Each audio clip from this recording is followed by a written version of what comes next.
Claude Code is as powerful as it is daunting to start using. But recently Anthropic published a guide showing how their non-engineering teams actually use it to get real work done. And the way they use Claude Code is very different from most of the advice you've seen online. So in this video, I want to break down the 4 patterns that kept showing up across every team and why I think they change how any business owner should be using Claude Code. Now the guide talks through 10 internal teams, and the ones I cared about weren't the engineers. They were legal, marketing, design, and finance. People with no coding background getting real usage out of Claude Code. And 4 patterns showed up again and again. How they prompt it to get better results, how they turned repeated work into skills, the clear and narrow use cases they actually use it for, and how they actually run a session across their team. So let's start with how they prompt it. Now, most people think getting good at Claude Code is about writing the perfect prompt. And this was bred into us from earlier models and ChatGPT, where the right prompt had an outsized effect on the quality of what you got back. You'd sit there crafting this huge, clever instruction set, you'd hit enter, and it would sometimes do well, and other times not. But Claude Code isn't that, and none of these teams prompt it that way at all. So here's what they actually do. The legal team plans the whole task or session in Claude.ai first, in the browser. Then they move over to Claude Code only once they know what they're building.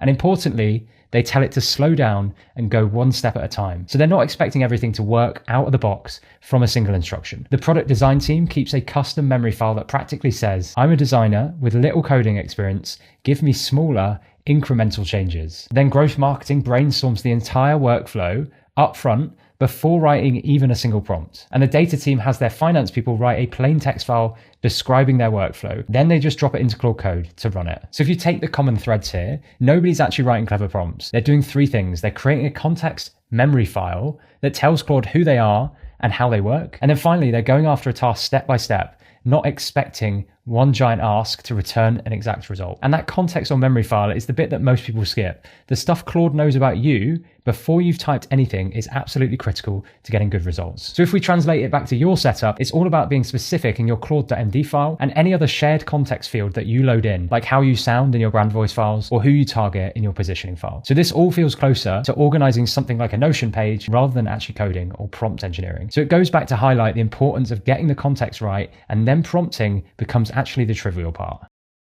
Now, once they've nailed how to inject the right context, they also worked out how to do that on a repeatable, consistent basis by creating skills for anything they do more than once. But how they built them was very intentional and specific, and that's to get the most out of them. And at its core, a skill is just your good prompt with a set of step-by-step instructions saved in a folder so that Claude can reach for it whenever it's needed, and then add in the additional context for each step, like the planning stages we mentioned before. So there's a right way to build a skill, and if you're doing these 3 things, you'll absolutely nail it. So number 1 is starting with the name and the description. This is the part that Claude reads every single time into its memory, and it's how Claude decides whether to load that skill at all. So it sits in memory permanently. So if the description is vague, Claude won't know when to use it. And if it's specific, it will grab it at exactly the right moment without you even having to ask it to. So there's a couple of things that you need to make sure you do in that description. Firstly, you tell it when it should be called, like use when a user wants marketing copy reviewed. You should say when it shouldn't be called, like does not trigger for blog posts. And then of course what it actually does. So it analyzes copy against proven frameworks and rewrites to match brand voice and ICP. So a specific name and description there. Now, number 2, the skill.md is just your step-by-step instructions. So these are the actual instructions, but try not to bloat these. Keep them under 200 lines, because the biggest mistake is cramming everything into one file. The top tip here is to keep it short and focus just on the steps, which brings us to number 3. Put your detailed examples, the examples that you want to show as good practice, in separate reference files and point to them from the skill.md. So instead of stuffing everything into memory at once, Claude only loads the deeper details when the task actually needs it. So think a short file at the top in the skill.md and the heavy detail tucked away in the reference folder until it's called for. So now you know how they prompt it and how they get consistent results with skills, but that still leaves the bigger question. What are Anthropic's non-engineering teams actually using it for? Because this is where most advice online gets it quite wrong, actually. So let me show you some real tasks these teams are running day to day. Now, most so-called experts online consistently reference the Holy Grail, replacing yourself with something like Claude Code. So why are they still involved in their own businesses if these agents are just running their business in the background?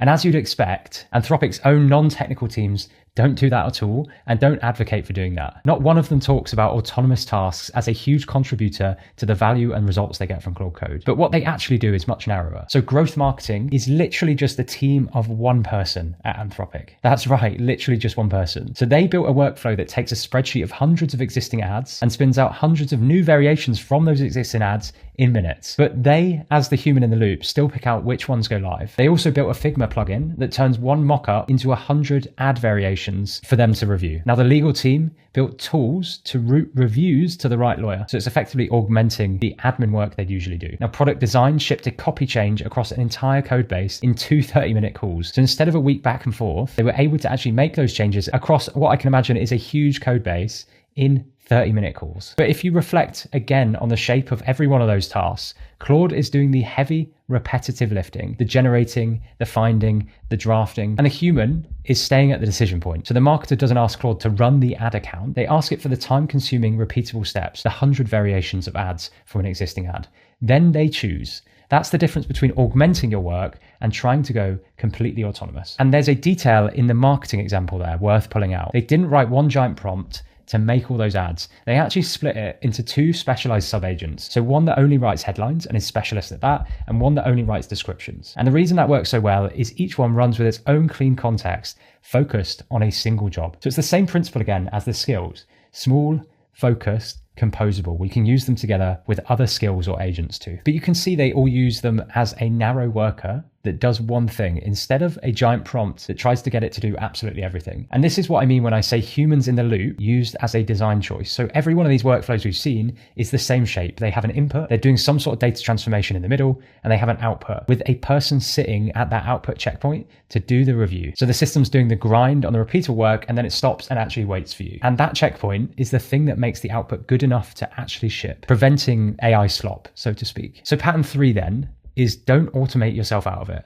Automate the repetitive part and keep yourself at the decision points, the bit where you add value. Use human in the loops as a design principle. And quickly, if you're getting value from this, do me a favor and hit the subscribe button below, because YouTube tells me the overwhelming majority of you watching this right now aren't subscribed, and it genuinely helps me reach more people. So back to it. You know how to prompt, how to create repeatable skills, and what kind of things to use it for. But the next one is a mindset shift that I've not seen before anywhere else, and it could change the way you think about using Claude Code going forwards.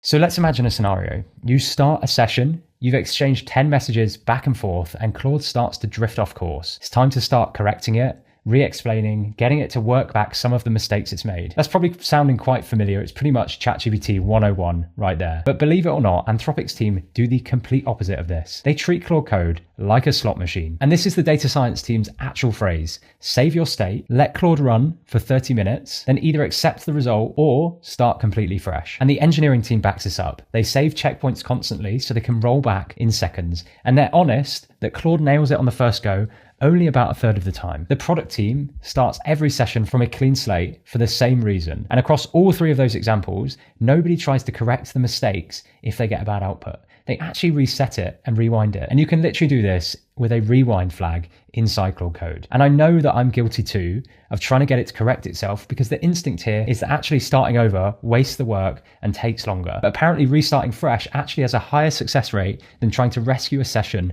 that's actually starting to drift off course. So always pull the lever on the slot machine again, so to speak, if the result you're getting is starting to drift off course, which is a complete mindset shift, not to try and just rework it. So across every non-technical team in Anthropic's own guide, legal, design, marketing, finance, data, the unlock is the same 4 patterns. Get your context right, save repeated work as skills, point it at narrow jobs with you at the decision points, and treat it like a slot machine. And none of it, if you've noticed, requires being technical. The people getting the most out of Claude Code aren't the engineers. Now, if you want to jump deeper into building out repeatable processes through good skills, then check out the next video. Thanks for watching.